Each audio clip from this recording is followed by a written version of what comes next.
इसके पश्चात आता है कि हुंड का अधिकतम बहुलकता का नियम। तो हुंड ने क्या कहा था? हुंड ने कहा था कि झुंड नहीं बनाना। हुंड ने क्या कहा? हुंड का अर्थ है कि झुंड नहीं बनाना। झुंड नहीं बनाने का अर्थ क्या है कि जैसे मान लो कि ये मान लो डी कक्षक है, डी उपकोष है और डी उपकोष में 5 डी कक्षक होते हैं। और ये मान लो कि इसमें मान लो D7 इलेक्ट्रॉन है।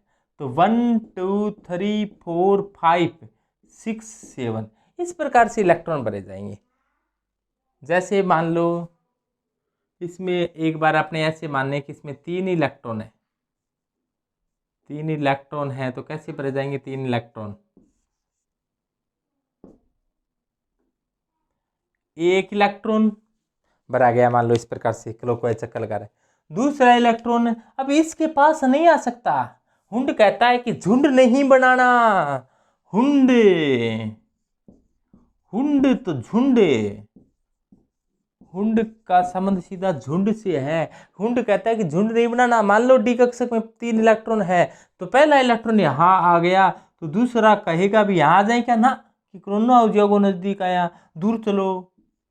तो दूसरा इलेक्ट्रॉन इधर आएगा और उनका चक्रण भी समान होना चाहिए। जैसे मान लो ये क्लॉकवाइज चक्कर लगा रहा है, तो इसका चक्रण भी क्लॉकवाइज ही होना चाहिए। एंटी क्लॉकवाइज ना, एंटी क्लॉकवाइज नहीं चल सकता, इनका चक्रण भी क्लॉकवाइज ही होगा, तभी बात बनेगी। तीसरा इलेक्ट्रॉन है वो भी यहाँ होगा, यानी कि झुंड नहीं बनाना। कब तक नहीं बनाना? जब तक कि प्रत्येक कक्षक में समानांतर चक्रण वाले एक एक इलेक्ट्रॉन न भर दिए जाएं।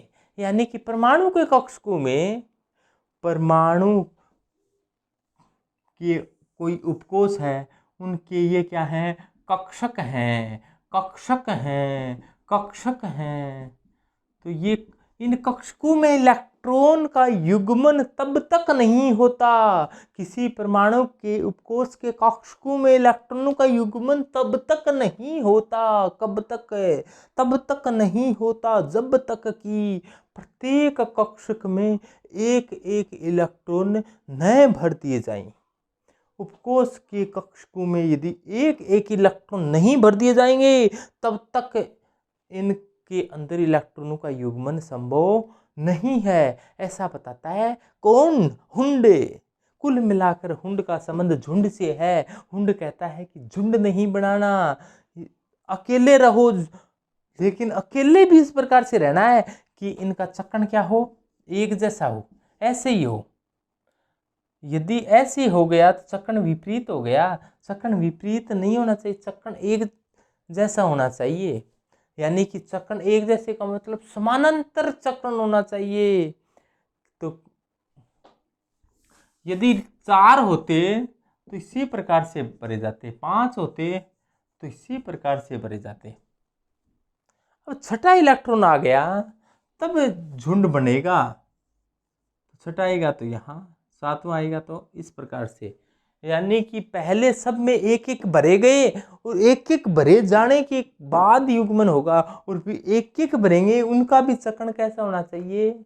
एक जैसा ही होना चाहिए, यानी कि समानांतर चक्रण होना चाहिए। तो हुंड क्या कहता है कि इलेक्ट्रॉन भरते समय इलेक्ट्रॉन इस प्रकार से भरने हैं कि उनका चक्रण है वो एक समान रहे, यानी कि समानांतर चक्रण रहे, चक्रण विपरीत न हो जाए।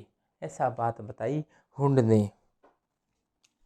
अब देखो और एग्जाम्पल के तौर पर, जैसे मान लो कोई D4 है, तो कौन सा विन्यास सही है? 1 2 3 4 D4 है।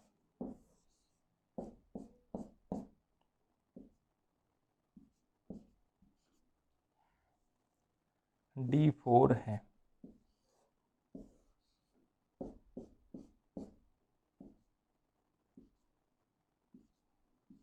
अब इसमें से कौन सा विन्यास सही है, कौन सा गलत है?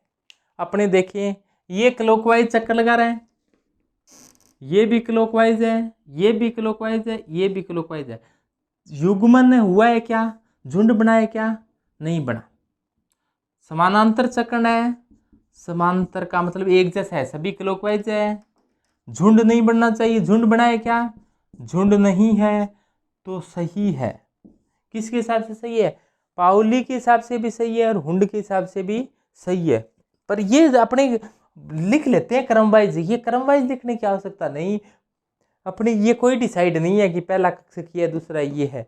आप एक जैसा चक्रण है, समानांतर चक्रण है, झुंड नहीं बनाया, इसका मतलब है ये हुंड के हिसाब से सही है और पाउली के हिसाब से भी सही है। और ये देखो, ये क्लॉकवाइज है, ये क्लॉकवाइज है, ये एंटी क्लॉकवाइज है, ये एंटी क्लॉकवाइज है।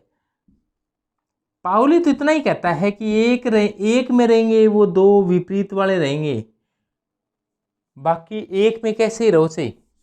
तो ये पाउली के हिसाब से तो सही है, हुंड के हिसाब से क्या है, हुंड के नियम की पालना नहीं हुई। क्यों नहीं हुई, हुंड कहता है समानांतर चक्रण वाले एक एक भरो इसमें, लेकिन यहाँ पर तो चक्रण बदल गया, तो हुंड के हिसाब से सही नहीं है।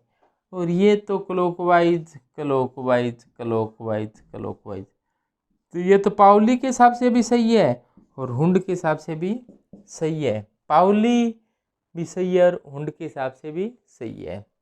हुंड ने कहा था झुंड नहीं बनाना, नहीं बनाया। तो इस प्रकार से आप बता सकते हो कि किसके नियम की पालना हुई है, हुंड के नियम की पालना हुई है क्या, पाउली के नियम की पालना हुई है क्या। उसके पश्चात आता है N+L का नियम। N+L के नियम में क्या बताया गया कि इलेक्ट्रॉन पहले कहाँ भरे जाएंगे, तो वो भरे जाएंगे N+L के हिसाब से। N+L के हिसाब से इलेक्ट्रॉन भरते समय पहले इलेक्ट्रॉन वहाँ भरे जाएंगे जिनके लिए N+L का मान कम होगा। दो या दो से अधिक कक्षकों के लिए N+L का मान बराबर होने पर इलेक्ट्रॉन पहले वहाँ भरे जाते हैं जिसके लिए N का मान कम होगा। उसके बाद में आता है अर्धपूरित व पूर्णपूरित कक्षकों का स्थायित्व। आधे भरे हुए और पूर्ण भरे हुए कक्षक क्या होते हैं, ज़्यादा स्थायी होते हैं। Half field and full filled orbital होते हैं वो मोर स्टेबल होते हैं, अधिक स्थायी होते हैं। तो इसके पश्चात अपने पढ़ते हैं N+L का नियम।